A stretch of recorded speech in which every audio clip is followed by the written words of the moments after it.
তিন মা কালীর পুজোর মেলা দেখতে গিয়ে আমাদের সাথে এটা কি হলো সেটাই তোমাদের সঙ্গে আজকে শেয়ার করব। তো নমস্কার সবাই, কেমন আছো তোমরা? সবাই আশা করছি ভালো আছো।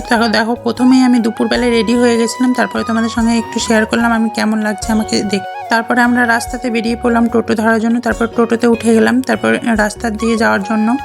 আর দুপুরবেলায় রোদও করেছিল প্রচণ্ড, আর যেতে যেতে অনেকটাই দেরি হয়ে গেছিলো, প্রায় 2:30টার মতন বেজে গেছিলো। তারপর আমরা মেন রাস্তায় এসে তারপরে ধলাতে নেমে মিষ্টির দোকান থেকে মিষ্টি কিনে নিলাম। আর দেখো আজকে রাস্তাটা ফাঁকা, পুরো মেলাটা এবার কম বসেছিল অন্যবারের তুলনায়। তারপরে প্রথমে মায়ের মন্দিরে দর্শন করে নিলাম।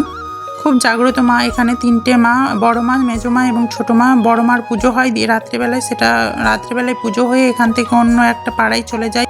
তারপরে আমার একটা দিদির বাড়ি চলে এলাম দুপুরবেলায়, তারপরে ওখানেই দুপুরে খাওয়া দাওয়া করলাম দিয়ে বিকেলবেলায় বেরিয়ে পড়লাম আবার মেলা দেখার উদ্দেশ্যে। দেখো মেলাগুলো বসেছে, তারপরে এখানে 50 টাকা সেলের মাল, সব 50 টাকা, এগুলো যা নিবো 50 টাকা। তো আমি কি নিয়েছি তোমাদের সঙ্গে অবশ্যই শেয়ার করবো। দেখো এখানে 50 টাকা লিখে। তারপরে খেয়ে নিলাম ফুচকা, তারপরে খেয়ে নিলাম ঘুগনি, তারপরে খেয়ে নিলাম এগরোল, সবশেষে আইসক্রিম খেয়ে নিলাম।